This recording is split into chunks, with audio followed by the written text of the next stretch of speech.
Good afternoon, everybody. Thank you for joining us here on a wonderful Sunday afternoon. I hope wherever you're at in the world and the universe is a lovely October fall day. Autumn's my favorite season. So I'm glad you guys are here. Today, I'll be joined with Tuhon Jack Latorre, and we're just going to dive in and just talk FMA nerdy. Like I said in the past, I typically keep this conversation very fun and random. And just like I said, we're going to talk FMA nerdy. And I hope you guys can come join us. Make sure to share, like, subscribe, hit all the buttons, all those things. And yeah, if you've got questions, go and throw them in. Tell me where you're at. And yeah, let's do this. Tuhon Jack, what's going on, man? Hey, Kurt. Thanks for having me on. Yes, sir. I'm going to do my share out, but I mean, if you want to introduce yourself to my audience, that'd be great. If I look like I'm doing something, because I am. So yeah. Yeah, sure. I'm Jack Latorre. I'm one of the council members for Pekiti-Tirsia International. I've been with Pekiti-Tirsia International. This is 30 years now. Started with Tuhon Bill back then and just stayed with it. And now I'm just doing my best, not only to promote PTI, but really all Pekiti-Tirsia and by connection, all of FMA. It's a big thing in terms of just making sure the martial ancestry is carried off in quality and ethical ways. So people who want to get interested in the future generation of practitioners, they can see something and be proud of it. Awesome. So you said 30 years of this. Well, that's an incredible accomplishment. What is really interesting about the journey of a martial arts, not just the Filipino martial arts, but a martial arts in general, is we talk about like this is a lifelong pursuit. And the fact is, time and circumstance proves that. So congratulations on 30 years of dedicated service and love to the Filipino martial arts, let alone your own personal journey of it. Thanks. It really is more a lifestyle than anything. I mean, yes, it's a martial art. No, there's really, no cult-like practices. I'm not riding a wave of ego. It's really just something I really enjoy doing. That cultural connection, the problem solving that comes with it, the kind of thing that the discipline and patience have to go with it. Just really love every aspect of it. Awesome, because I mean that ties into like a big theme for me in this new phase of my martial arts life and just my life in general is I'm consistently asking, what is your why? Now, I'm also acknowledging the fact is your why will change over time, and that's cool, and that's great, and it's beautiful. So with that, do you feel like your why has changed over time? And if so, how? And how come? Yeah, there's different, components of that. I mean, when I first got involved, formally, it was again when hey Danny, I was going through a martial arts bookstore and I saw Dan and DeSanto's book, and it hit me. I'm like, oh my gosh, the Filipinos have their own martial art system. I didn't realize that, and I read the book, and just going through the book and reading and how informal it was in many ways, it reminded me that this is the stuff I saw as a kid going to Filipino parties and people taking out like a butter knife at like a wedding or something and kind of going at each other and showing us stuff. And I was like, wow, that's it. Hey, and there's Kenny. And seeing other martial arts and wanting to be part of it, and wanting to like do karate, taekwondo as a kid, but never having that chance. And then here I was seeing this book by a Filipino martial artist and, discovering who he was. I'm like, oh my gosh, this is great. So, that was the excitement initially. As things develop, where I'm at now is I really just want to share the art and try to keep things going. PTI, honestly, is just a really great organization. And any way I can kind of promote it in ethical and healthy ways, and just bring people into Pekiti-Tirsia, into a healthy environment, and by connection, FMA. Really, Filipino martial arts in general is just wins my heart over and over again. I love seeing other practitioners. I love seeing how they do things, how they solve particular problems in a way that's different than when I solve it. I don't go into this whole cult of personality like that. My way is the correct way. This is the only way. I love how people arrive at certain conclusions, and why they do things a certain way and why they don't do it a certain way, and learning about that. I may not find it to my liking, but that's not the point. The point is, people find these different independent expressions of how to do things, and I'm just fascinated with the problem solving aspect. Agreed, and that is a beautiful reason why. And I suspect this also comes with outside of FMA from your other profession, because you and I have spoke at length about this in the past about what else you do and find fulfillment and professionally outside the Filipino martial arts. Because the fact is, within our community, we already know we all do FMA. That's why we're here.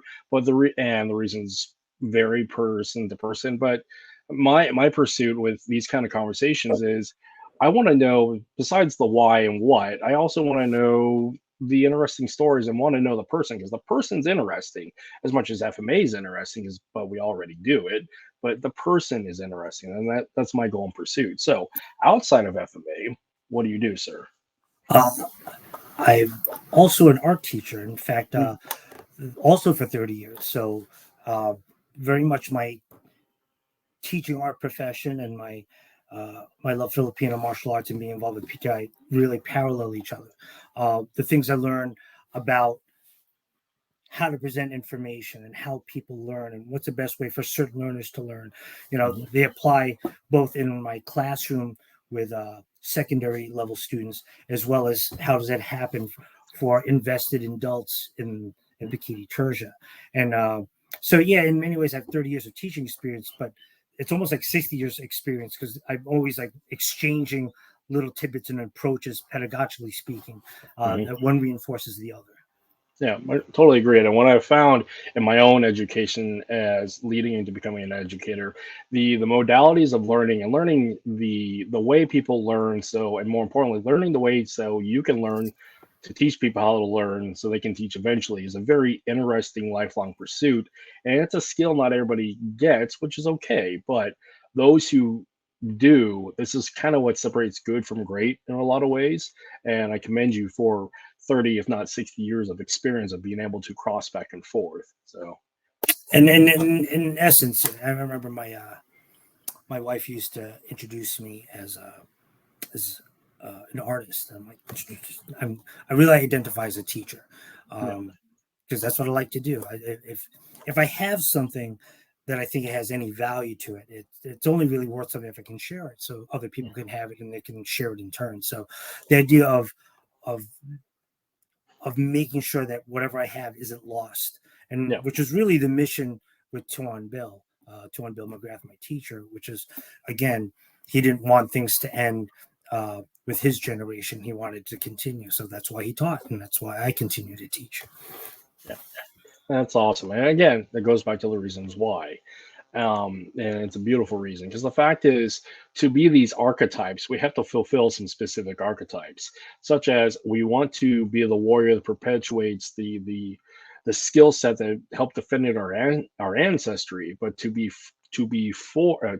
that before, we have to be the teacher, we have to be the educator, and even further back, we also have to be the father, the son. So one begets the other. Oh, there's Dale. And hey, Justin, I saw you up there. I saw you too, Dale. Yeah. And folks, feel free to jump in and ask questions. Like I said, today is just kind of a free flow, as it always is. So if you guys have questions, remarks, or just generally want to jump in the conversation, feel free to interact. So, well, yeah. So as for the rest of PTK, so your generation is Tuhon Bill McGrath. Can you break down for some of my audience the different generations of PTK as it's been presented here in the West? Because as part of the major lineages of FMA, PTK is one of those foundational lineages here in the West. Right.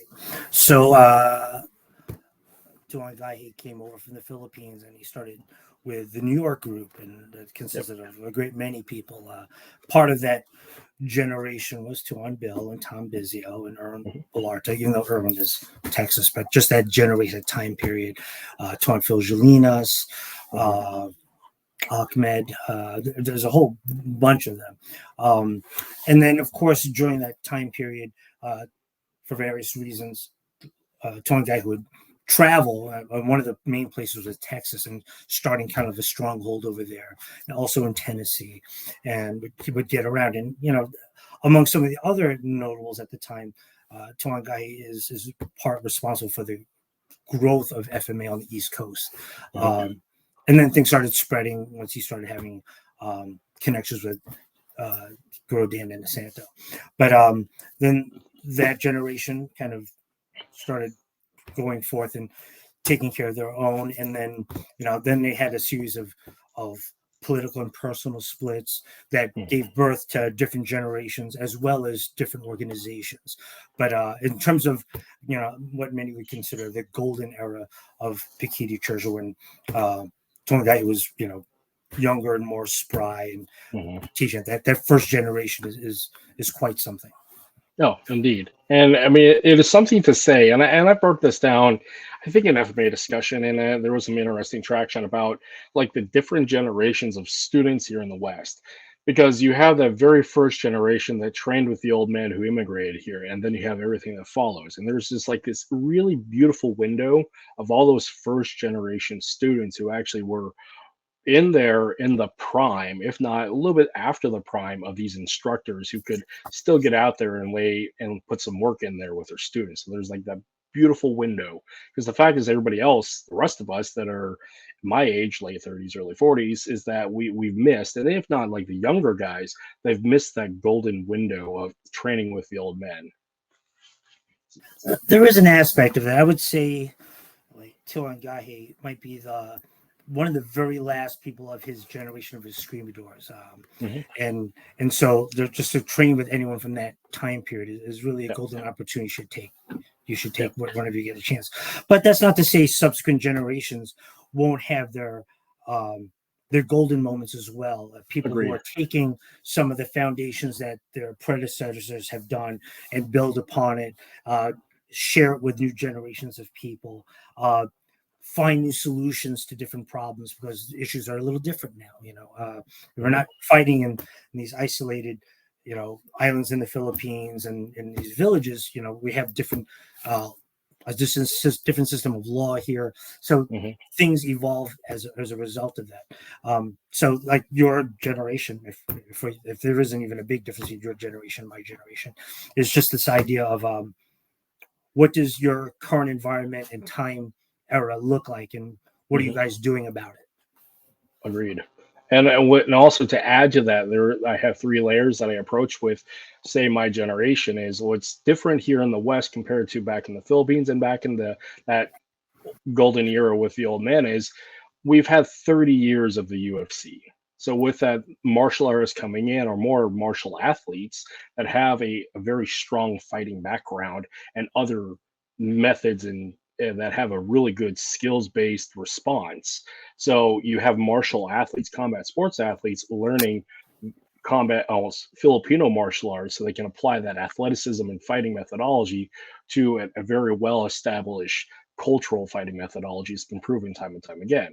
The other aspect is we've went through 20 years of war with the global war on terror, and there's been a lot of lessons learned at the speed of war that's been applied from the Filipino martial arts to combat warfighters and law enforcement. And the third that I constantly look at is from the education standpoint, because when you have professional educators learning the means of education and teaching people that without the constraints of, say, living in a third world with that issue of we're trying to basically survive, but you have now that environment is different, and there's a different level of education that is applied to something that we all love. And actually, I'm going to add a fourth one. Social media is a big part as well. It has allowed a lot of the exposure of FMA to the overall community, and this is also where we're seeing the live evolution of FMA after it's been brought here back in the 60s and 70s. So they're all huge parallels to how things are developing, and and it's really kind of cool to see. I know social media has its own particular pitfalls and whatnot, but the reality is, like, we can share information, and as long as it's done ethically and wisely, it really shouldn't be an issue. And here's the thing, as a practitioner, in the social media age of martial arts? Are you able to discern, can you remove the wheat from the chaff, so to speak? And I'm not meaning to talk about skill in that regard, just mean like who is out there for the greater good, greater than themselves, and who's out for themselves. And that's an important thing to be able to discern. Because, if you only look out for number one, that's the total amount of people that you'll get on your side when things get tough. Agreed. And I mean, what's interesting is that availability of information, but one also has to make sure that the information they're putting out there is concise, well communicated. And because I mean, the fact is, we have some very beautiful thinkers and very well educated people that want to share their ideas. But again, there's that social lessons that were fully coming out on social media that also may need some work, because we're in a beautiful era where we have that connectivity, access to info to everybody, but there's still some interesting social issues that we're dealing with. So, and human behavior is what it is. Usually, the first shell that is the one that is the toughest to penetrate is ego. People needing their space in the world, and I understand that. But ultimately, what are you doing to help someone else? Are you able to? Not that you're not important, but it's a case of, if what you have has value, does it have value to someone else? And what are you showing that value? What kind of values are you passing on? And that's one of the things that I just would really like to kind of press forward in my generation, is passing stuff and letting people see how it's done ethically. So you don't have to do this posturing. You don't have to do tomfoolery. You don't have to do these cultish behaviors. You can just train, which is really what you're supposed to be here doing, and becoming a better person as you do it. Agreed. There's that aspect of the silent professional, because I mean that applies in everything besides just war fighting. We can be skillful and capable, but we also can do it in such a manner that, like you said, is ethical, professional, and so you're personally approachable. So.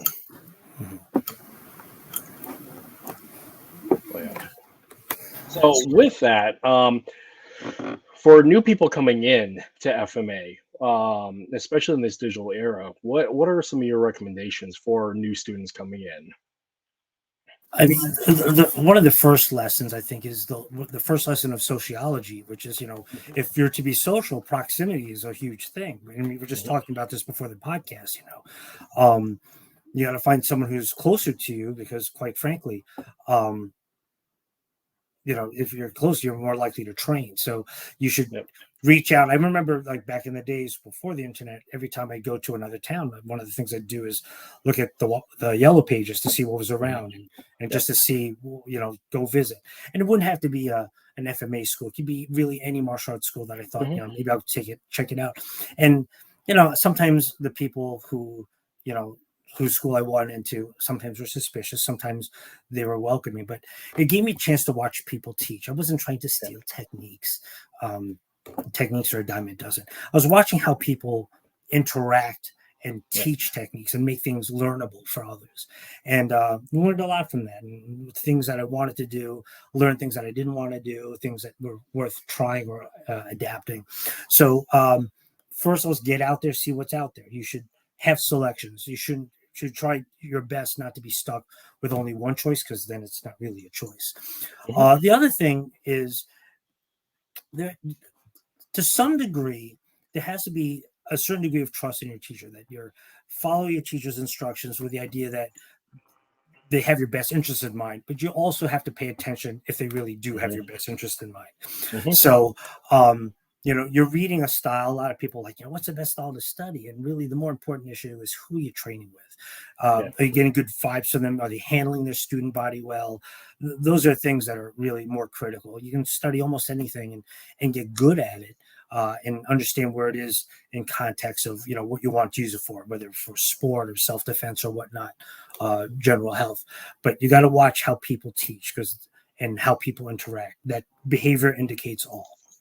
Agreed. And I mean, education knows no bounds, because the fact is, the things that work are universal in principle, because and just like in fighting, the things that work are universally sound because we're tied in within this universe and the human potential. So the things that make people good at what they're good at, there's a modality of learning and also a means to measure that modality so it's effective and efficient. So, and again, it's beyond martial arts. Is the way people learn is a fascinating thing, and all more importantly, or not more importantly, what is also interesting is the way people teach people how to learn with the end goal in mind to so that they can teach. Because like the responsibility of knowledge is to pass it on and pass it on in such a manner that is again ethical and reasonable, or ethical and professional and correct. Because too often we get sold on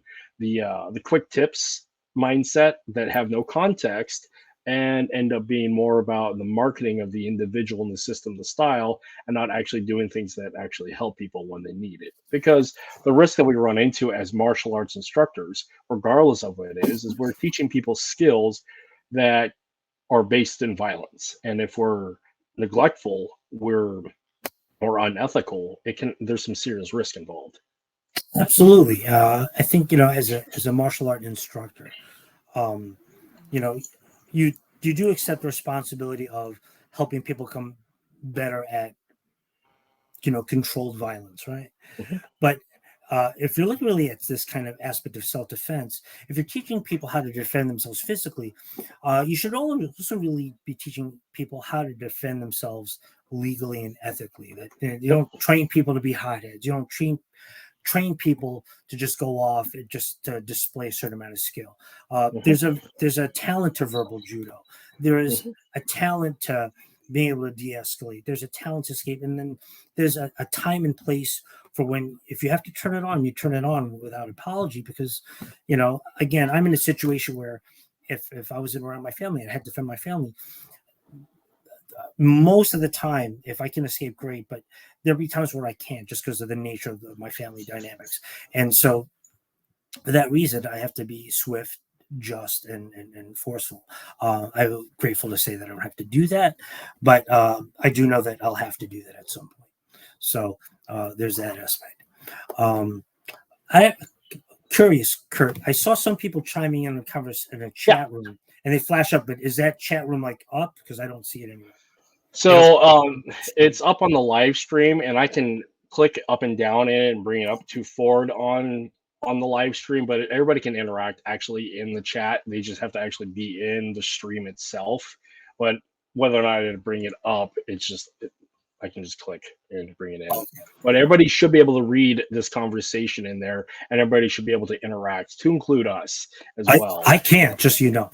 You can't read. I see someone's things when it flashes up, or if you clicked on it. Okay. If I minimize my screen, I don't see that either. I just see whatever discussion we had before. Gotcha. So I'm not sure what I'm doing wrong. Well, I can go back and look at these comments because this is a beautiful thread, but it's also a good point where we can go back. So let's go back to this thread here with Dale. Hey, Dale. Dale's in Buffalo. Okay. He's a gym teacher. Oh, nice. So yeah, that's an interesting approach. Of course, Coach Danny. He's my man. Yeah. Justin saying he wants to spar again. Awesome. Brett is saying it could be that when you put yourself second, your chances are better as are the first. I think he's talking about being ethical and being true to who we are in teaching and responsibility and for that. Not being an egomaniac, I think. Yeah. Where that comment stemmed from. Ego is literally the enemy, and it's a beautiful book actually to read. Is Ego is the Enemy. It's been really informative for me in my recovery process, and it's also just a good educational book. Let's see. Teaching within this art is what's really effective action. Okay, yeah, I can agree with that. And Brett, once again, yeah, true. You have to go hands-on eventually. Yeah, that's one of the things I had to weigh with doing the Zoom classes. I do Zoom classes every week, pretty much, unless there's a family event. And so I think about what's teachable, because traditionally there's these issues that you have in person, which is you have this ability to to experience range, experience tactility, to experience timing. And so during the COVID era, when people, couldn't train in person, so to speak, and trying to give people an outlet, a means to not kind of go under the water level during COVID. Trying to think what is teachable on Zoom. And you can teach about forms and whatnot and solo things. But one of the things I kind of came across for myself is that there's some things I could teach on Zoom. I could teach general coordination, like, which appendage goes where, which hand goes above which, where your foot should be. I can teach that. And then another layer of the teaching is body dynamics, power generation. If I'm moving, am I using plyometric strength? Am I using hip rotation? Am I using weight displacement? There's different things. And so people generally can fit into I'm learning coordination and or body dynamics. And then the third layer is strategy. I can teach us a certain degree of strategy on screen if people don't have a training partner right there. And that way they have at least enough seeds planted that when they go back to training in person with another human being, whether it's their teacher or whether it's a training partner, they have those seeds planted and can have an intelligent idea of what kind of things to look for in their own training. How do they bring out some things from the Zoom classes, into their in-person training experiences? So I try very hard to do that whenever I'm on screen. Agreed. And actually, I had the good fortune finally to jump in on one of your Zoom classes earlier this week. Jumped in. Yeah, and I would thank you for that invitation. I mean, you're constantly inviting me to it, and I finally was able to. What I think that I really enjoyed, amongst many other things that I enjoyed about it, is I've been going on about this internal and kind of like an external discussion about Daga y Espada, because Daga y Espada is not part of my formal training in my FMA journey. If I had exposure to it, but I haven't had enough one-on-one training consistently with any particular style or lineage within FMA to actually understand in full appreciation of Daga y Espada. So having different approaches has been really helpful. And actually having, again, the PTK, I've had a little bit with PTK in that regard, but sitting there, having the Zoom class has been very informative of me, and I appreciate that. The other things I want to add to what Zoom can do or these video classes can do is, one, you have that accountability of you can always go back and watch the video again, because back in the day when we didn't have the availability of video, it's very much what we could read from a book. I mean, that's what HEMA has had for years until people figured it out, as they read it from a book. So there's that alone, that accountability and going back and replaying it is important. The other one too that I have found with doing things over a video platform is you can definitely learn sequences, even though you don't have the physical hands-on range and physical experience of another body. But if you're just learning the choreography, so to speak, or the pattern sequences, it is totally possible to get those gross motor movements and basic positioning down to get that familiarity. And then you go and have the work afterwards, hands-on, to correct that. Because in my own case, that's what I've been doing with Tuhon Belton, or Gru Belt Crew Belton Lubis out of Warrior Strength Martial Arts out in Washington, specifically with Tabuada Balintawak. Is he sends me a video, I send him a video, we correct it thusly, and then I go down at least twice a year, 3 times if I can, to go physically hands-on to fix things.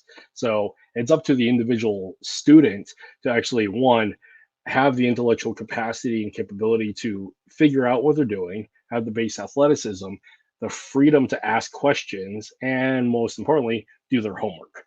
So. And that's one of the things, coming from public education and being an art teacher. I know one of my predecessors would always talk about how teaching is really half the job. The students do the other half, which is the learning. And so you can teach all you want, but someone has to be coming in willing to learn that. And so there is that, especially if you're training online, I can give you the things to work on, and you have to do your homework. And then of course, if it's set to come back for another Zoom class, then you can ask questions about the things that you've been working on and trying to handle, and what kind of things can be adjusted under what context. But really, when you say choreography, the idea is having that gross motor skill coordination. The other stuff like body dynamics and strategy really only come around if you get the coordination part down. It's nice to have coordination, knowing, how to do certain things at the same time with footwork, and then understanding how to do it with power, and then understanding the when to do it. But none of that ever happens if you don't have gross motor skills. It looks like Brett Reese had a question. A precious piece. The only thing you cannot teach is attitude. I think you can't teach attitude to a degree. You don't have control of someone's attitude or actions, but you have a say, and you can decide, what kind of people you want to teach, what kind of people you don't want to teach. But yes, absolutely. I do think the individual is more important than the system. The system is designed to serve the individual, not the other way around. If you have people serving the system, while it's good to have the system grow and stuff, you really have to serve the people. That's really who you're trying to help. It's those people who have to walk to the cars at night. It's those people who are interested in their heritage and want to learn more about it. It's those people who are trying to bond with, their offspring by training it. It's that kind of communal brotherhood and sisterhood. People are always more important. Agreed. And what the system allows is creating a common language and a curriculum for accountability. So when everybody comes together in those tribal gatherings, that everybody can actually speak the same language and play within the same structure and safety. So that's another thing I agree with what systems can or are supposed to do as well. But it's up to the individual to be adherent to that curriculum and that language and that structure, because that's not the job of the system to raise them up. That's their own. And sometimes, I understand. Thanks for loving me, Brett. We'll meet one day. Word, homie. Sometimes people will take a martial art, and while it can be life changing for them, it can really change their attitude, their discipline, and can serve them in so many ways, which it should. Sometimes people take it a little too far and treat it as this exclusive club that only certain people can belong to, and I get some of that, but at the same time, that sort of practice can lead to a lot of abuse in it, and you see it all the time in martial arts, unfortunately, and that's kind of one of the things that I try to avoid, and especially I think PTI in general avoids. Keep everything above water. There's no hero worship. It's just a case of show up, train, be good people. We'll see each other next time, and we'll do more of the same. I think there's a lot of that, and a lot of support for one another. We have a good way of just interacting that kind of weeds out some of the psychos and some of the people that become more about ego than the training.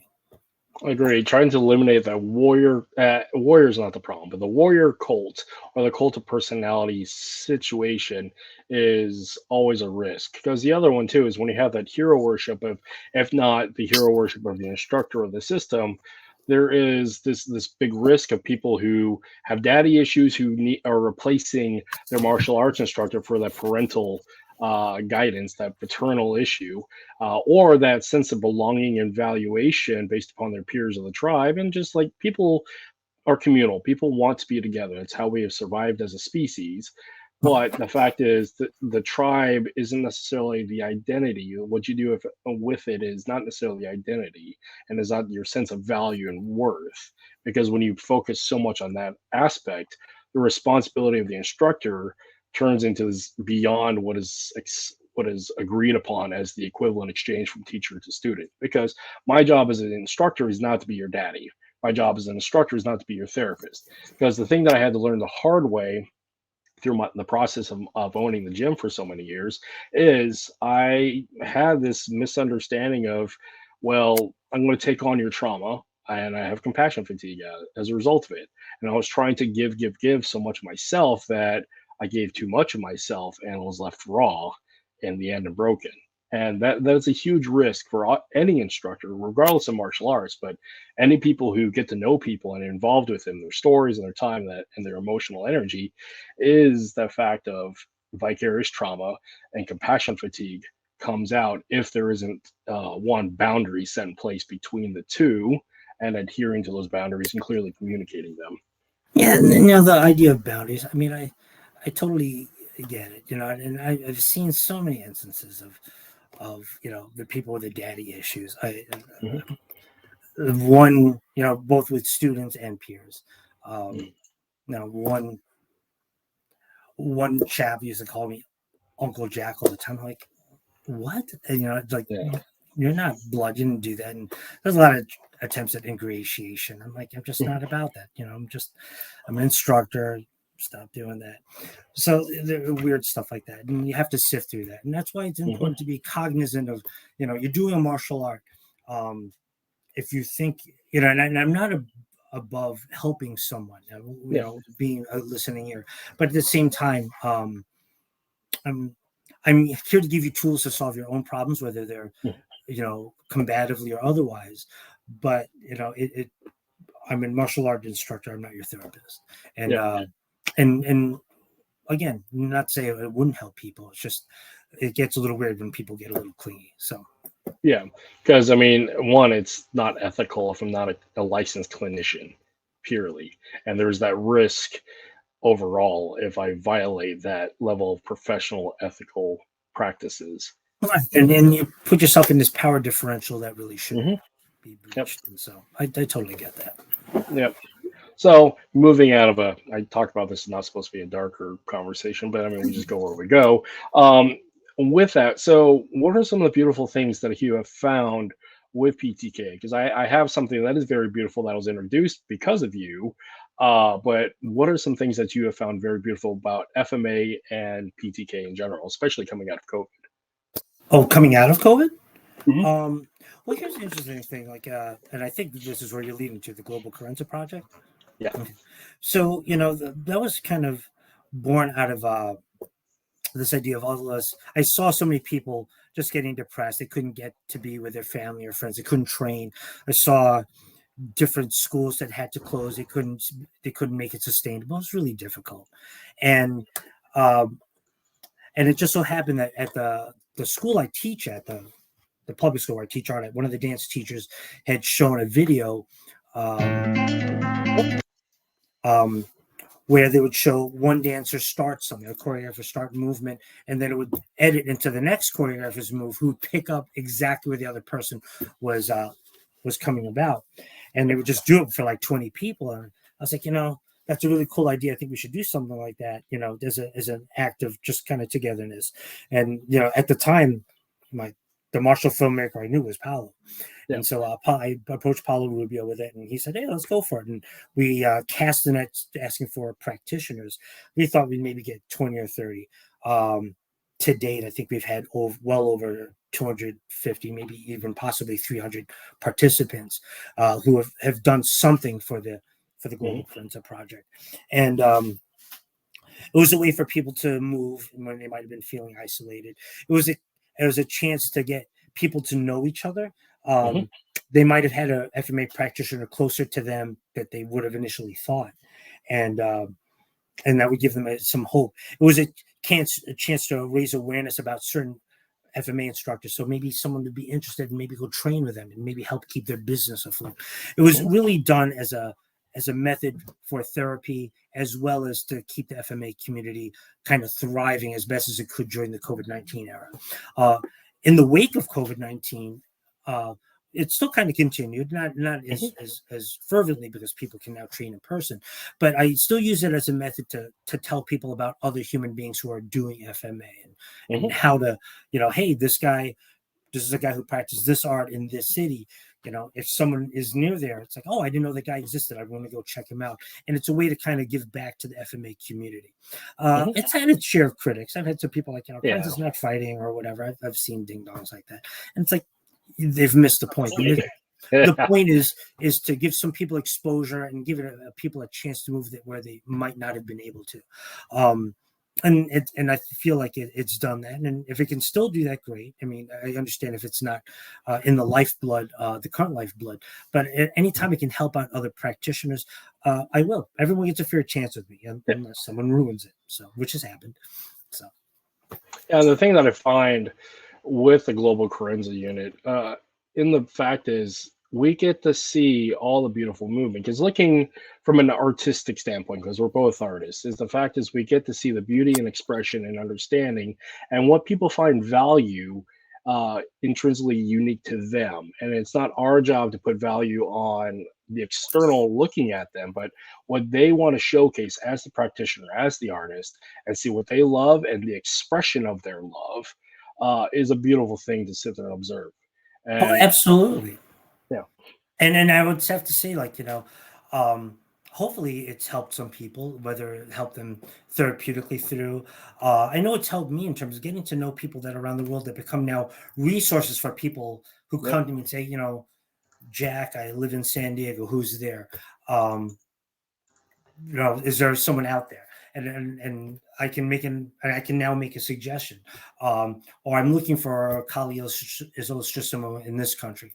I now have places to guide people to, and it's not unusual for me to do that. I try to do as much as I can. And when I see, sometimes I'll see people do independent Carenzas, not necessarily for the Global Carenza Project. I will share it on the Global Carenza Project Facebook page, because again, whoever's watching might get to learn about someone, and that's what I try to do. yep. I think only once someone was like fussing, like, I don't do Carenza. I'm like, whatever, dude. You can throw a tantrum if you want, but the reality is he was doing Carenza, so he can say what he wants. But again, it was done in the spirit of helping people.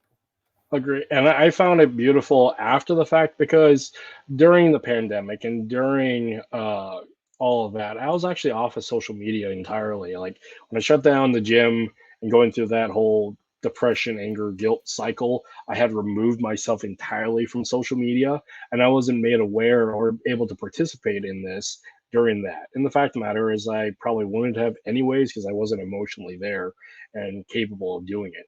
Coming after the fact, rediscovering this beautiful community that we have because the FMA community is so small that we get to know people and have these great collaborations. And in the process, we get to know some beautiful people out of all this and sharing that love. So I'm very grateful that the FMA community has welcomed me back and all my antics. So, Well, but I mean, here's the seeing, thing. yeah, yeah, I still have your footage on the beach. I'm just waiting for other more footage from you, and I'm happy yeah, to edit things. I mean, to be honest, I mean, I did this on my own time, and yeah, it's well worth it. It's just good to see people who are willing to put themselves out there to let people know that you're out there. yeah, And I hope the ancestors are proud. I hope the yeah. ancestors are happy to see what they've done is spreading and finding a place in the modern world. Yeah, agreed. What I found in my own process with Carenza, I treat it like shadowboxing in a very specific way because one, it asks questions and it gives me physical visualization of a goal in mind. So that's the very clinical approach to what it does. But it's also, like you said, it's active meditation. It gives me an opportunity to be outside of my emotional brain and actually go into like that. What is the purpose? What is the reasons why? And actually just do something focused and mindful despite all the external issues out there. It puts me in that space of me and my action away from that emotional weight. So, Correct. I mean, escapism was a big thing during, mhm, during COVID, and it always is. I mean, just to need a break from the work week, or maybe have some quiet time and you don't have a training partner there. It's a way to try to improve in some aspect of your performance. yeah, So why would you not take advantage of that? yeah. Yeah, what I found now is like, I mean, I do Carenza quite often at this point. I have it on my Instagram all the time. But what it is now is I'm just asking questions because one, I'm not teaching anymore. And I have come to this conclusion that I don't teach. I ask questions because when I am truly certain as to I know a thing, then I found that I've closed my mind to the potential of other thoughts and expressions. So as I'm problem solving through this phase that I'm going through right now as a practitioner now as an instructor is I ask questions. So with my Carenza, I ask questions of myself and like the situation and presenting a bunch of what ifs. And I like to share it with people to create a conversation, but it isn't necessarily an issue about good or great or right or wrong. It's just it's okay to ask questions. So Absolutely, and and again, that's a big part of education and teaching. And I'll teach both this process, both in when I in my drawing and painting classes, as well as in in my Pekiti-Tirsia classes. There's like these 3 layers of learning. You know, one is teleology, the study of goals, and what is your goal overall? What's your long-term goal? What are your goals with a particular technique? What are you trying to do? And the second layer is heuristics, which is essentially learning through experimentation, learning through incomplete knowledge, taking what you know and then being posed a problem and trying to figure out a solution to that problem without having all the answers present, and trying to put that piece together based on kind of your foundation. And then the last part of that, the layer of that, is sincerity, that element of truthfulness. Are you being truthful with yourself and the people you train with? Are you being truthful in your and pure in your execution of things? If you can get teleology, you know, your goals, heuristics, the kind of learning process through trial and error and experimentation, and this idea of sincerity in your approach, it would be hard not to improve in your performance. Agreed. And and again, the digital era that we're in is being able to freely exchange our physical ideas and our intellectual ideas in such a manner in real time that we can get some really good inputs. And I mean, there's a fair amount of like vitriol that's out there, but in the result of it, like at the core essence, for the people who know how to see and know what they're looking at, you get some very beautiful insights and share in that love. Because I'm of the opinion that Carenza, as an expression of love, now away from the tactical, technical standpoint, as an expression of love of what we do, it has the potentiality of unifying people underneath something that isn't necessarily focused on the outcome of violence, the application of violence. It can still be the expression of art and love. Absolutely. I mean, to be honest, I mean, I teach Pekiti-Tirsia, but like, I can't remember the last time I had to rappel down the side of a building to drive away terrorists. I haven't crashed through a bar window, an opening fire with an automatic machine gun. I haven't like prevented, you know, bank robberies. I'm not doing any of that. My daily practice, yes, takes in consideration violence and violence under certain parameters, but the problem solving it's done for me has made me a better fighter, I believe. I think it's made me a better teacher, I would like to believe. But I also think it's helped me solve problems just in general, how to avoid things. If I'm going to engage, how am I going to engage?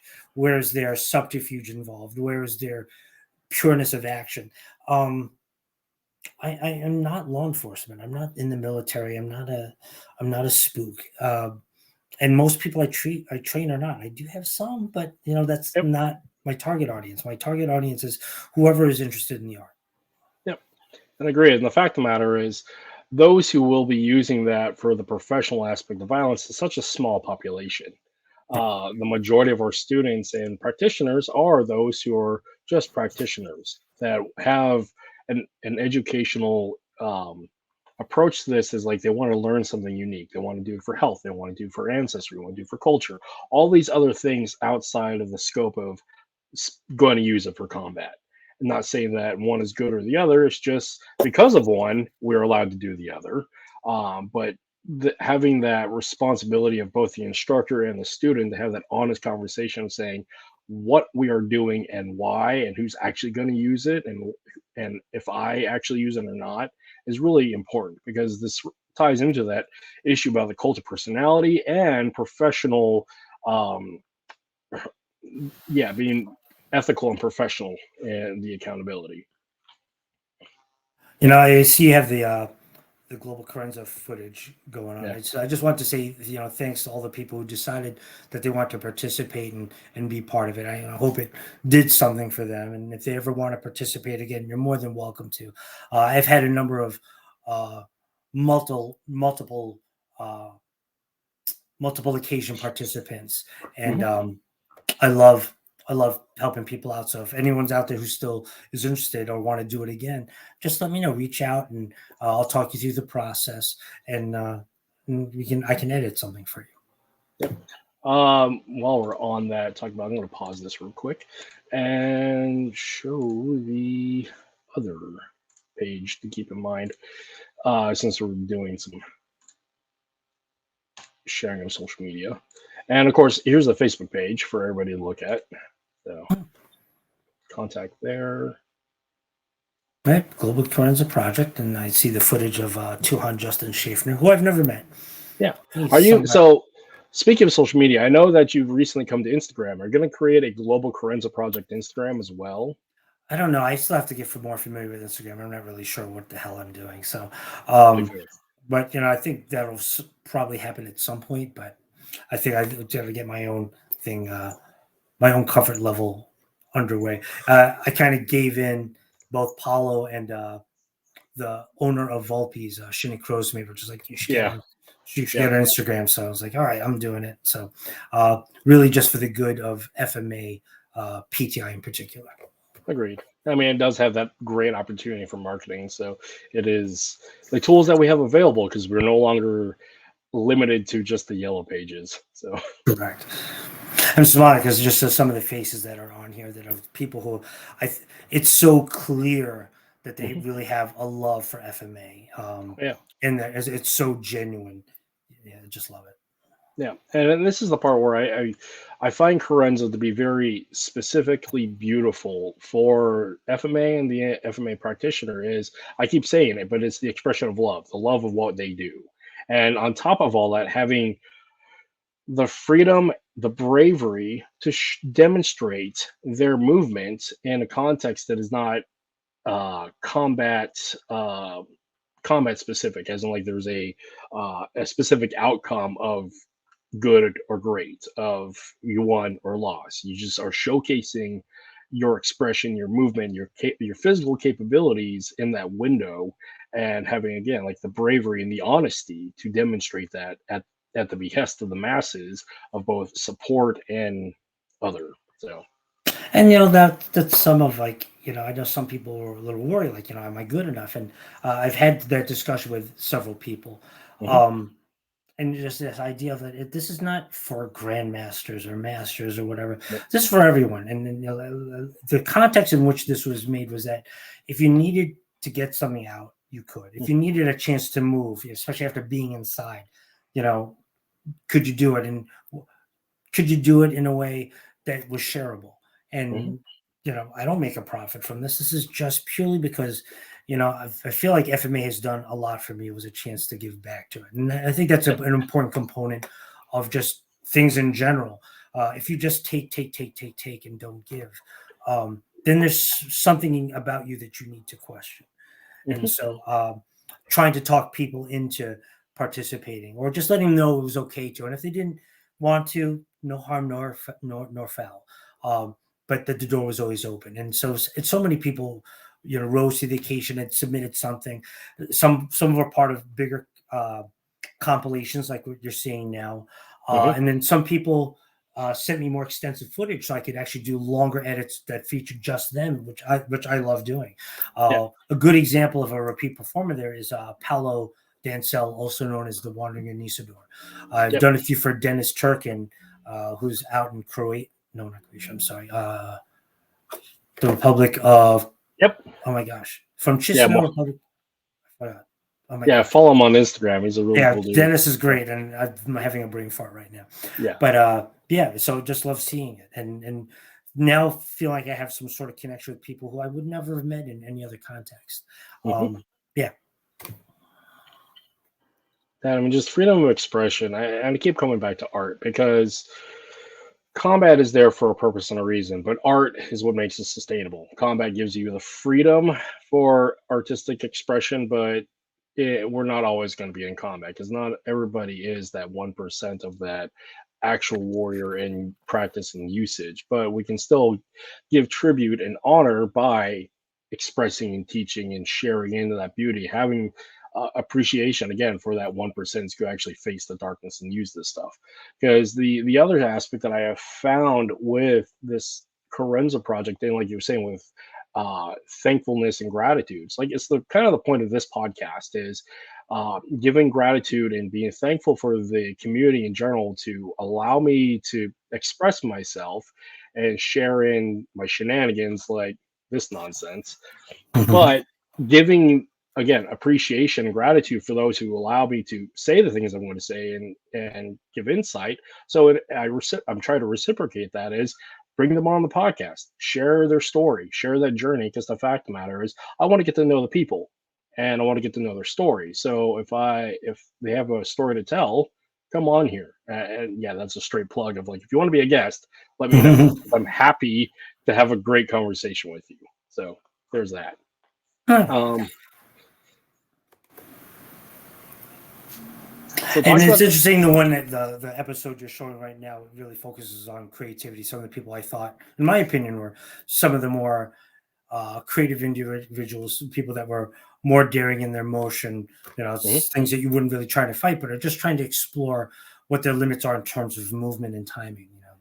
Some of the other ones focused on speed. Like there's one practitioner in the Philippines, Daniel Bernis. Phenomenal speed.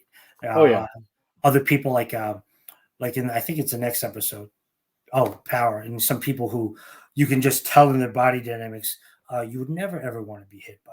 No. And there's other people who are just incredible movers. They have like almost like they're drawing with a quill pen, that are really good with their finesse and their articulation. And so some people have more of a propensity for one than another, and depends on what you're looking for, and depends on how you want to move. There's a little bit of something for everyone here. And just so everybody is looking, there's social media context. I can't speak English today. Okay. But and also, like, so continue on with the Global Corinzo project. What are your goals in the future for it? Are we keeping it status quo, or you have bigger goals in mind with it?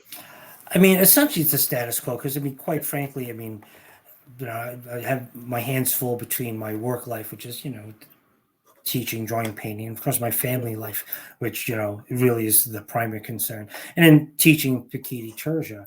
And then hopefully try and find time for my own artwork. But I'm happy to keep the Global Corinzo project going as long as people are still interested. One of the things that was supposed to happen with Paolo and I is that we're going to take some of this footage and kind of make this larger feature of it. But so much footage and almost hard to cultivate it all. I think, I may retire from teaching drawing and painting in a few years. And so one of the things I'd like to do maybe in the long term is actually return to that idea, just get the right computer, the right editing equipment, and try to put something together with all this footage, and also with interviews of people, and just have those interviews, just the sound going over this footage, and asking people particular questions and the experience and kind of what it's done for them. And that way it's another way to yet give back and kind of say thank you to the people who took their time to be part of this. Yeah, because this will make for a beautiful documentary, let alone an excellent TED Talk. This is my TED Talk. Thank you very much for coming.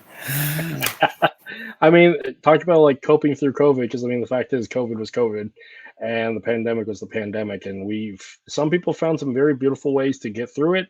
Some of us didn't, and this is a great way to demonstrate the hopeful potential and the proactive approach to like taking a really crappy situation and making the best of it. Right, and that was kind of my feeling about it as well. So, and so if I can keep it going to some degree, I'm happy to do it. So again, if anyone's out there who wants to participate, just reach out to me and I'll talk you through the process. It's not difficult. Setting up a camera, doing different camera angles. We can do some other non-martial footage and put it in there to kind of help tell the story a little bit, which is what I'd love to do for you, Kurt, when you get a chance. So that. Funny story about that video on the beach. I lost a Olympic Ferrari stick to the ocean. So the tide was coming in as I was filming, and I was on a sandbar that's fairly far out because it just is. And so as I was crossing, as the tide was coming in quickly with my camera gear and my sticks and whatnot, there's this little part that I had to cross over, actually dropping through the water as it was coming up to like waist deep. And when I got to the other side, I saw one of my sticks floating away. And somewhere off into the ocean, into the abyss. So it was one of those kind of like poignant, sad moments of like, could have gone in there and gotten it, but it's I cool. figured, yeah, the universe needed it more than I did. So fortunately enough, this year I was able to go down and buy a bunch of sticks while I was down at West Coast. Good, grab them while you can. We had an interesting question on the screen from Brent Reese. Can you Let's pop that up? see. Talk about this one? Yes. Okay. Would you think rates are? I don't know about that, but that PTK is just another way of truth and motion that exists in all arts, past or future. In other words, it's simply how one can move. I mean, it's interesting because people can talk about martial arts the way they talk about their favorite baseball team, their favorite comic book, and they can argue over things like that. And really, we're just caught in these different facets of the same diamond. And just kind of depending on what angle you're looking at, with what kind of rose-colored glasses. There's a certain truth of motion in PTK, but there's a certain truth of motion in Balintawak. There's a certain truth of motion in TKD. It just depends on what lens you want to look at it. And I know people try to look through every possible lens, and that's just not possible. You can try to look through as many lenses as you can, and you should, but it's like looking at a TV set and saying, I want to be able to see the TV set from every angle all at once. It's like, well, you can't, because if you're looking at the back, you can't look at the front. I know some of you art students out there are thinking about Braque and Picasso and Cubism, but that's besides the point. The idea of what do you want to look at any given moment? What do you want to emphasize on? And with the amount of time and resource that you have, what will you spend it on? This guy right here, Jim Panlilio, he's like one of my favorite blade movers of all time. Yeah. Here's this guy. Yeah, Jim's a good guy too. I'm actually his. I know that guy too. I'm actually one of his daughter's godparents. So, but just the truth of motion depends on what you want to do with it and what you're looking at. So, there's no monopoly on the truth. Very, very well said, Dale. So, yeah, I mean, if we're looking at clearly outcome based, there is the argument about we should be chasing outcomes and not techniques, because you can get lost in the techniques. But the bridge between techniques and outcomes, and I could be wrong, but this is what I have found, is going at a principle based approach that are limited based upon universal truths of biomechanics and just the fact of physical physics. So, yeah. I definitely see that. And then sometimes I'll have this discussion with folks about different martial pathologies. There are people who are, very concept oriented, and there's nothing wrong with that. It's just the problem is if you're purely concept oriented, you mean and you're focused on like these kind of underlying truths, which are great. If you don't have specific exemplars to show those concepts in action, sometimes you become too ethereal and not down to earth enough. And then you have like a kind of technique-based pathology where you have a technique, you have another technique, you have another technique. And if there's no unifying force, then you have just a bunch of techniques that you've worked on and nothing unifying them. So when something happens and you're put under pressure, that's a lot to recall and which one do you select at a certain time. So when you have a good balance between concept and technique, you start with one technique and then you accumulate more, and then you could reach critical mass, like, oh my gosh, this is so much, but then you start realizing that there's redundancy in that, and then when you start seeing more of that redundancy, all these techniques start funneling down, and eventually they just become that one thing again. And so this idea of what guides your learning process should be, what is this technique trying to teach me? What is the lesson behind this technique? And then that way you get the concept, but at least you now have a physical exemplar of how this works. And if it doesn't work, then you're not following the concept. So you have to find a technique that further underscores what that concept that you're adhering to. So I think there's that important balance, and it's a good instructor will help you be cognizant of that. Agreed. I mean, it's very much of, there's a lot of tools, but what's the goal in mind? And the end all product, to use an art analogy, the end product is to make a painting, to make a beautiful piece of art. The tools and techniques to get there vary But the process, you still have to do certain things to make it happen. You can't put paint on a canvas without actually putting paint on the canvas. There's methods and approaches to do different things, but if the end all goal is to create a painting, you have to do certain things. Correct. Yeah. And I haven't seen this footage in a long time, so this is fun. Yeah, I'm having fun. Yeah, I'm having fun fun seeing all this. I mean, I watched a lot of this months ago, but it's just fun to go back into it. Right. And then Like there's there are some spotlights that are focused on just one practitioner. There's some that are just so much fun to watch. I appreciate all the footage that everyone sent in, but there's certain ones that I gravitate to. The one that I did for Paolo, loved that one. J. Jesper Pugal is a guy who's out in the San Fran area who I have a love-hate relationship. Love how he moves. But I get so irritated when he does it. I'm like, oh, foiled. Man, I could watch Jay all day. Yeah, me too. Jim Panlilio.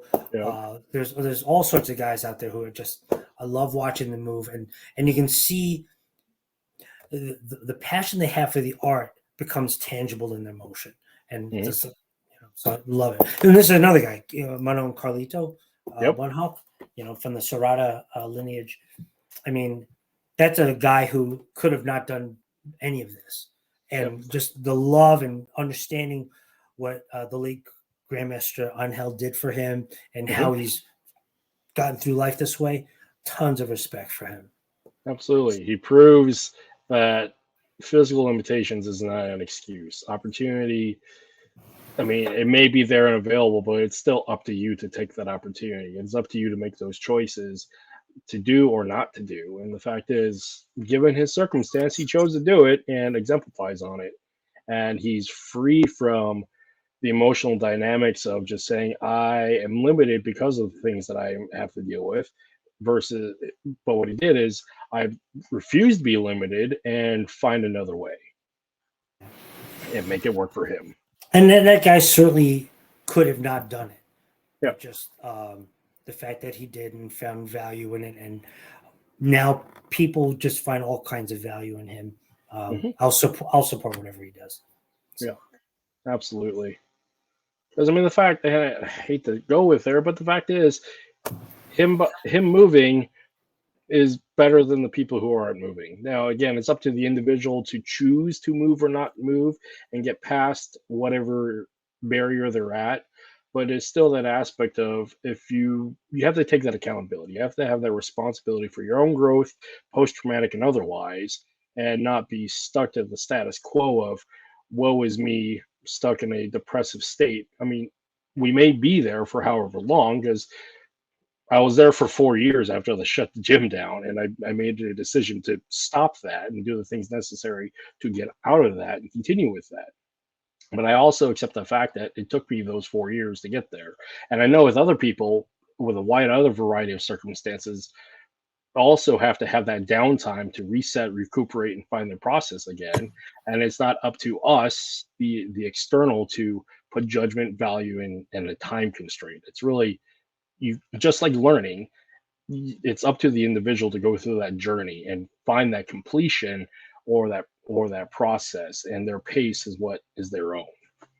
I don't know, and people are free to say, I think, what they want. It's just, again, when I like looking at martial arts in general, after teaching in schools, I can see kind of like the parallels and the microcosms. Like, if I look at like a middle school lunchroom, and I can see the behavior of children and which ones can handle certain things, which ones can't, how they interact with each other. Oddly enough, I hate to say this, but I mean, I look at just adults in general acting, but specifically, people in martial arts, you can see those who are judgmental. You can see those who are egocentric. You can see people that are staying true to their course, minding their own business. Then you see other people who are, minding their own business, but at the same time keeping an eye out and helping others. You can see it very clearly because, again, I deal with it all day. Yeah. and having that mindfulness and awareness, because again, tying back to the theme and purpose of teaching, whether it's regardless of it is, there is that we have to teach the task, we have to follow the task of what we're teaching, the context, but we also have to have that exchange of both, uh, on a contractual standpoint of what's the goal, and this is what I'm providing, and it's up to you to do the work. But the balance and all that is what holds it together, is that relationship between mentor and student, or teacher and student, because there has to be trust between the two of them, in both process and vulnerability to that process. So anyway, I mean, as far as like, kind of where this leads, hopefully it's done some bridge building for folks. Agreed. And the I have to say, in the wake of the C19 era, got to meet people firsthand, got to help promote certain businesses and schools, and I'd like to think that it's done some good. And I look at the idea of giving back to the community. It was a discussion that Dean Franco had mentioned. If you take, what are you giving? And whatever I can do. There are times like, and you're the recipient of it. Just I'll send out free Zoom links, not because I'm trying to because someone come over to PTI. If that happens, great. But there's a case, it's really a show of goodwill. Yeah. That come on in if you need the therapy time. Maybe I'm doing things differently than you, but it's a case of, if you want to come in, you're welcome. I'm welcoming you in. And if you don't come, no harm, no foul. Can't make it. If you want to try to make it another day, let me know. But it's teaching martial arts is not what puts food on my table. That's teaching art. So whatever I do martially is really on my own terms. And and I want my terms to be good terms, because I want, essentially, my son, who actually has just gotten to train with me in the last 2.5 years. It's like, he's got to carry my name, and I want it to mean something, as opposed to, bringing shame upon the name, and want him to be proud of something. So that's where I'm coming from. Agreed. And again, at the very basis of going back to the old tradition, the tribal traditions, is we are teaching the martial lineage, but also the lineage of love. Of, I am doing this out of sacrifice and love of not just the thing that we're doing, but the love of the tribe and those who I'm doing this for. Again, going back to why we fight, and being able to carry that on generationally from father to son, father to daughter, and moving on forward, is that those special times and bonding in between that helps perpetuate a beautiful thing is unique to our culture, not just Filipino martial arts culture, but just culture in general, of becoming better human beings. And if I'm looking more specifically at PTI, just the organization has given me a lot.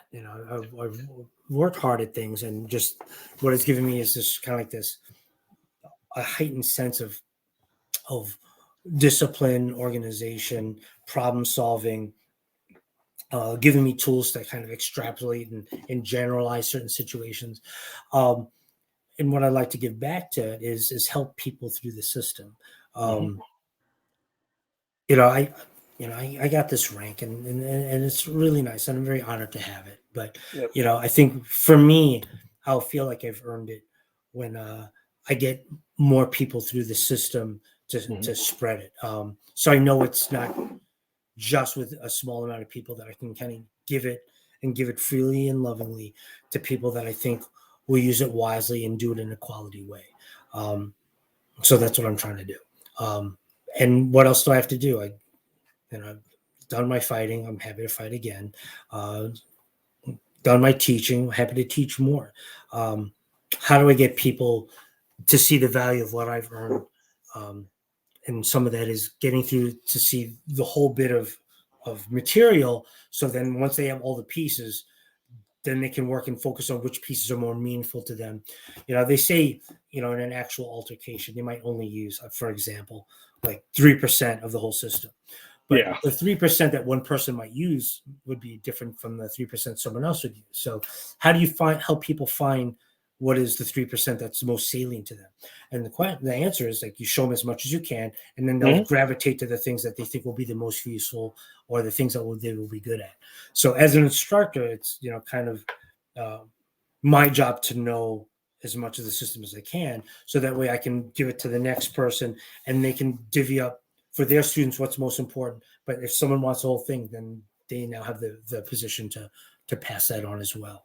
And that was an invaluable lesson I got from Tuhon McGrath. Agreed. I mean, it's the whole thing of I'm not trying to turn you into me. I'm presenting all the things that I have available to you to offer, but it's up to you to pick and choose what you want. And that is a beautiful like collaboration between teacher and student, mentor and mentee, is that bond of like time and trust, and that equivalent exchange of time and trust.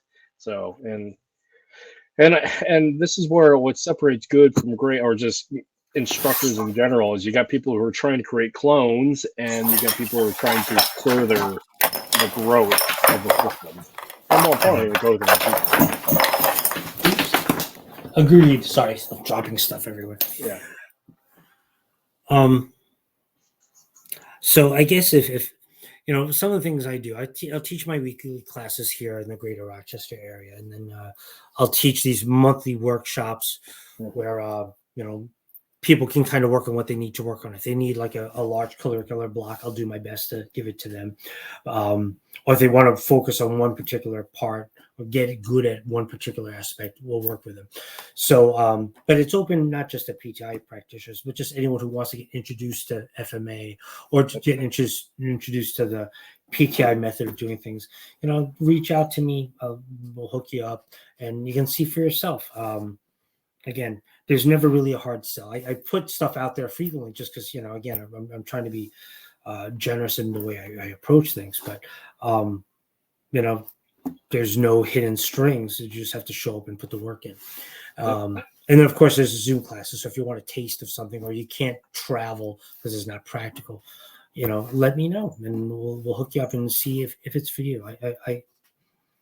I know I'm not for everyone, but everyone is welcome. Yep. And that's one of the things that I really appreciate and respect about you, is the fact that you are willing to give people the chance, and you're willing to give them the chance without the end goal mind of conversion and cloning. You're just you want to share something that you love, and hopefully that they'll find something within it that they love and continue to sharing it. Because again, I mean, if a person has a little bit more knowledge and experience, is willing to share it, I mean, that's a beautiful thing. That's how we grow as a community and help eliminate these like political camps of my kung fu is better than your kung fu, and creating those tribal conflicts. Yeah, it's funny that you bring up that word. That's the word I was like, conversion. It was interesting. Just today, I was reaching out to someone who had a bad experience, following a particular organization, and I responded to her saying, hey, is there anything I can help? I'm not trying to make a convert, essentially. About it. Just let me know if I can help you find an instructor and whatever, because she used to be a little bit more open about her practice, and she isn't anymore. And I'm just like, I don't want FMA to lose another great ambassador of the art. Yep. And so, again, this is not about me. This is about, what service can I do for others for the betterment of, what hopefully my ancestors are expecting. Yeah. And again, some of the beautiful things that have come out of COVID is this opportunity of collaboration, communication, and create a community online. And it's also one of the things that really separates us from the majority of other martial arts lineages and cultures, is the fact we're seeing the development and the collaboration and the creation of something new and unique, all played out online. And it's really cool to see where we're going. Yeah, me too. Especially if I'm going to be retiring from teaching art, maybe no earlier than 2 years. I might stay on longer, but I'm hopefully going to be able to devote more time to FMA, and I'm kind of curious for me what that's going to look like. So right. Knock on wood. Yeah, I mean, retirement's a fun thing where you actually get to do the things you want to do, then you find out there's not enough time to do those. Oh man. So speaking of the future of FMA, what are some of your thinkings as to where FMA is going to go in the next 10, I mean, the next 5, maybe the next 10 years? What are things that you think it's going to go and the things that you would like to see where it to go? Oh, that's such a loaded question just because there's so many directions, like, Yeah. you look at the larger constitution of FMA Hmm. and you want to say the best things. And I do too. You want to say that, social media is helping carry everyone. You want to see everyone cooperate. But Yeah. we're all subject to, like, the personalities involved, and hopefully you'll get the best personalities, the most selfless personalities rising to the surface and being a good example to others. Hmm. And then you have things like that could upend it. Danny's talking about retirement. I'm going to follow you, Danny. But then you talk about, like, when system heads, eventually pass, and power plays, and what's I understand that it's a business for many people. So, like, Hmm. who takes over the business, and whatever egos are involved. So, I just hope that the adults remember to be adults, Yeah. and um, that I don't wish ill on anyone's business. I hope you do well. There's enough business for everyone, but I just hope people remember to be civilized and to be amiable and cooperative, because you never know, the person that you're looking at would be the person that would help you, and Agreed. I would hope more people jump in that boat. So that would also be a fair way to say that that's what you suggest for a healthy growth of FMA. Right.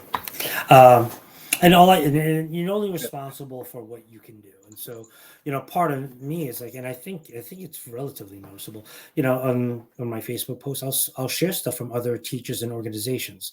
I do it whenever I can, because I can't teach everyone, nor would I want to teach everyone. It's a case of, um, you know, I'm not in Atlanta. If someone's in Atlanta, I'd say, there's a number of people could look up. Hmm. I'm not in Miami, but there's people out down there you could study with. Even here in New York, and I'm in Rochester. There's some schools in Syracuse. There's some schools in Buffalo. Like, I'll send them to Dr. Tim Hartman, or I'll send them, to Guru Kevin Seaman, or I'll send them to whoever. If you want to come see me, you can see me. But I'm not above making recommendations. It's kind of like watching The Miracle on 34th Street. That Yeah. movie where the Macy's Santa sends customers to other stores, and it almost seems like it's occupational suicide, but it's really helping the consumer. And in the movie, the consumers are appreciative, and it helps everyone grow. That's what I'm hoping for.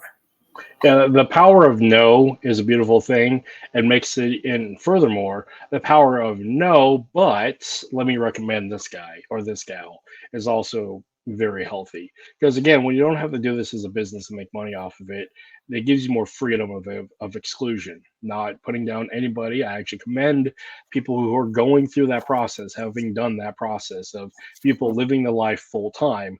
Good on you. My congratulations and support, but being able to say no, I'm good, and maintaining the boundaries is a beautiful place to be at. And sooner an instructor finds that, I find it the better for them and their mental health, and also the health of their students. I know we're hitting to a natural end here. I want to be respectful of your time. Do you have anything specific you want to put out to anybody coming up, or anything I want to share and promote? Well, actually, was there some stuff in the, because I can't actually see the chat box as it flashes up, so I didn't know if there's people that had questions or comments we needed to address. Let's see. Actually, do you remember this one right here? We'll go with Brett and work our way down. Okay. I'm JKD Infused. If one can see through an eagle's eye, they may see things differently. Absolutely. One of the things I will tell my drawing and painting students, when they're working on a drawing up close, is like, I know you want to see all the detail, but periodically back away from it. And when they'll come to discover, as they get farther away from it, they see it in a different light, and they see if things are out of proportion, or if things aren't dark enough. I said, perspective is like one of the most powerful tools you have. change the way you look at things. You may not always agree with it, but at least now you're seeing it not just through one lens, but several. And so, as far as because of the JKD thing, I mean, some of the nature of that is to see what is useful to you, but you only really get to do that if you are intrepid enough to go outside where you currently are and seek out other things and see and weigh if it belongs in your fight game. So that's an excellent point, Brett. All right. Here's Coach Danny. Understanding body dynamics and what is available within movement is important. However, without understanding how different techniques solve problems and being able to actually solve problems under pressure. Right. And, then there's that, kind of, if you want to distill it in maybe the most simplistic terms, like, what's practical as what's, possible. And the thing is, do you ever really know? You can train yourself for things that have happened to other people because you think they're high probability, but you don't know if that's going to happen to you, if anything ever happens to you. So, the idea of practicing stuff and putting it under pressure and feeling okay with what you did and working on it more. If you feel prepared for every situation, congrats to you. Just, sometimes it makes people paranoid. I want to train. I want to train for as many scenarios as I can. At the same time, I want to enjoy my life. I don't want to live a life of fear. And Danny's totally right in his approach to that. And and Danny's one of my longtime standing friends and colleagues in PTI. So we're very familiar with each other. And good. He's like, if I was going to trust my son's training with anyone, it would be Danny for sure. Absolutely. Another one from Brett. We are each only as good today as what we accomplished yesterday, or we only as good tomorrow as what we accomplished today. Yeah, I mean, which is why there's that constant mentality of forever remaining the student. As soon as you feel like you've arrived, then there's a gap, and you're allowing your ego to make you complacent. So you should really always be that student. It's really a cliched statement, but it's true. What did you learn today? Yep. It goes along the same lines of I don't teach anything anymore. I ask questions and I find solutions there with those questions. Back to Ken. Especially when you begin dealing with high probability and low probability of successes, sometimes we have time or opportunities for mistakes. Sometimes we do not. Application under pressure allows us to see these holes. Absolutely. The question is, how do you know things work and what things will become applicable when you're under pressure? And that's the thing. A lot of that is really training. Like, what have you trained? Some people say that will never work on the street, and as if they've been in every street fight that's ever been, or they've watched enough YouTube videos. So the question is, what have you trained, and have you trained it well? And can you distill things down that work for you? There's a lot of marketing out there, like, I only teach what works, what really works. And really the addendum to that is you teach what works for you. And the job of a good martial arts instructor or self-defense instructor is, how do you find stuff that works for the person that wants to learn, that's standing in front of you? So, there's a little caveats to, like, I only teach what works.